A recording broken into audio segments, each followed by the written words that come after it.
This video, I'm going to discuss the tools and supplies that you need to take my virtual Wet Felting workshop. Most everything is stuff that you may already have on hand with the exception of roving. So this is roving. It is unspun wool and it comes in a variety of colors.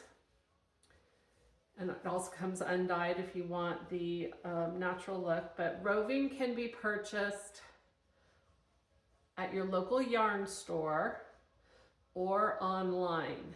And I've put 2 of my online sources in the description for the class. Each vessel only takes 1 to 2 ounces, and they come in pretty big packages, so you only need one, but you may want to get more than one color, which is why I like these variegated dyed options. So one of these and you'd have multiple colors. So yeah, whatever inspires you color-wise, go ahead and get that. And then the other important thing is the resist that we'll be using. So this allows us to create a 3D object. So you'll need a round piece about 6 inches in diameter. This is the foam packing sheets. It's waterproof and it's bendy. That's what we're looking for. I have made resists out of wallpaper and even an old thin yoga mat. So anything that will move and is waterproof. So as you can see, these are bigger than the original one I showed. They can be any size depending on what you're making. But for the purposes of the workshop, I'll be teaching on December 6th. 6-inch round, and this one has been used before, got a little hole in it, but which means I'm gonna cut this down to a smaller piece. You don't want a hole in it, otherwise your wool will felt there and you will not have a round vessel. Next up, bubble wrap.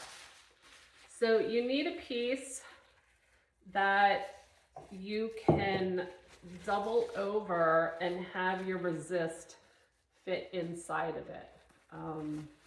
So if you want to do a bigger one, you would need more bubble wrap than my description says. And you want the bubbles to be firm. You don't want popped flat bubbles. That texture is what's going to help us in the felting process. Next up, you need a bowl that you can put warm water in. Warm water is what we use to felt, and at the end of it, you'll do a hot, cold rinse. So access to a sink with hot and cold water is optional. Otherwise, you're just gonna have to walk to get it, which is fine. Then you also need a sponge. These were big sponges that I then just cut up. But any household, like this kind of sponge would be fine, although you want to make sure that it's clean and that it holds enough water to be able to sprinkle water on your piece. So yeah, and then soap. I like liquid soap. It's easy to put a few squirts into my bowl of water. Some people use special olive oil soap in a bar. Use what you have on hand. At this point in the process, it doesn't matter what kind of soap. You just want some sort of soap that you can put in your water or on your sponge that'll give some suds, and that it allows it creates a slippery effect for the fibers to move back and forth. And then, since we are working with water and it does get wet, hence wet felting, you're going to want some towels on hand. I usually have 2 to 3 for the size resist that we're using. A hand towel is big enough, but old bath towels or even new ones, they're just going to get wet. There's nothing that's going to ruin the towels. I just have a plethora of rag towels for various art projects. And then last, you will need a pair of scissors that ideally have a sharp point. If they don't have a sharp point, that's fine. You don't need to go buy a new pair of scissors. You'll just have instead of being able to poke in from the top, you may have to kind of work your way in with a different pair of scissors. But as long as they are sharp and will cut well, you are good. That's it. That's the total list of supplies that you will need.